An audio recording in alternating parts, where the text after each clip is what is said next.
Hi, my name is Rebecca Wilkerson, and my how-to speech is going to be about gastrostomy tubes. I am going to use a doll instead of my daughter because she's not always cooperative with this, but a gastrostomy tube is a way to be fed when you cannot feed yourself by mouth. So my daughter Mackenzie has one, and it's because she has a condition, a neurological condition that doesn't allow her to properly chew and swallow, and so she gets all of her nutrition through her gastrostomy tube.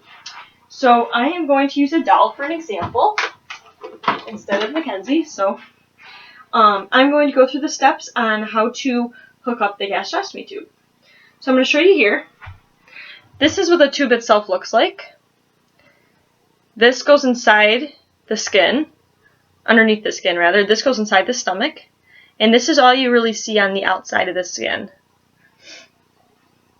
So it would kind of look like this on the doll.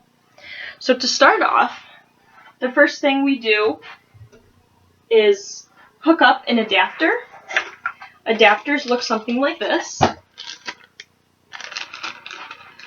So I'll open it for you here and show you how you can hook it up. So an adapter goes into the button. It's got a lock, and you line up the lines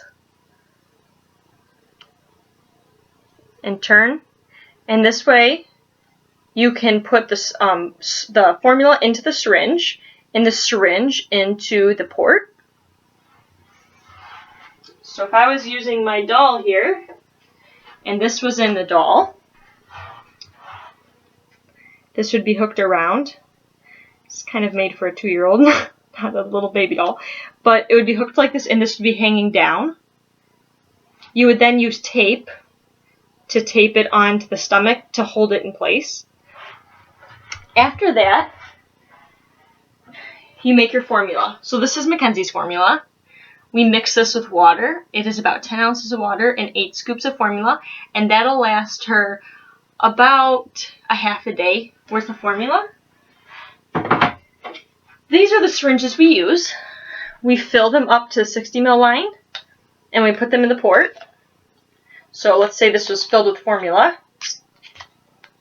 You would push and twist, and with this being in the stomach, all you would do is push the formula through the tube, causing it to go directly into her tummy, and that is how she gets her nutrition during the day. So this lock prevents formula or stomach acid or contents from spilling out when it is open, so we always keep it locked. This port is for medications, so all the medications she needs go through this little port. It's just a little bit smaller. During the nighttime, we use a pump. This is a pump that helps kind of direct how much formula goes in a period of time. This is called a pump bag. It is 500 mils. We fill it up to about 500 mils, and that goes into her in about 5 hours overnight. So what I would do is I would fill this up with formula, and there's an attachment here that we put, and this is what controls how much formula goes in and out of her. So again, if this was inside of Mackenzie, we would then hook this red port into the feeding port here, and then that is in Mackenzie. Something like this. And that's how she's fed, and of course I would have tape, so I would make sure that nothing wiggles or pulls because it can be uncomfortable. And that's pretty much it with the pump. Now when it comes to cleaning, we always use gauze to keep around the tube so that nothing falls out, like a drainage, stomach acid, formula, anything leaks out of the hole. It's kind of like, it's about a hole the size of a quarter.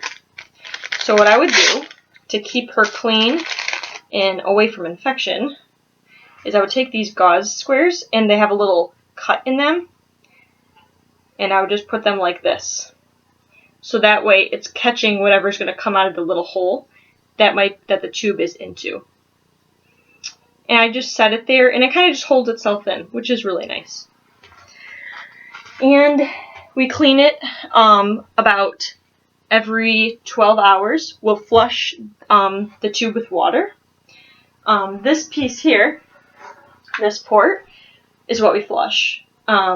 This tube itself is taken out of the stomach once every 3 months, and it is taken out by deflating. There's a little blue thing here that you stick a syringe in and you pull this water out of, and then it literally just pops out.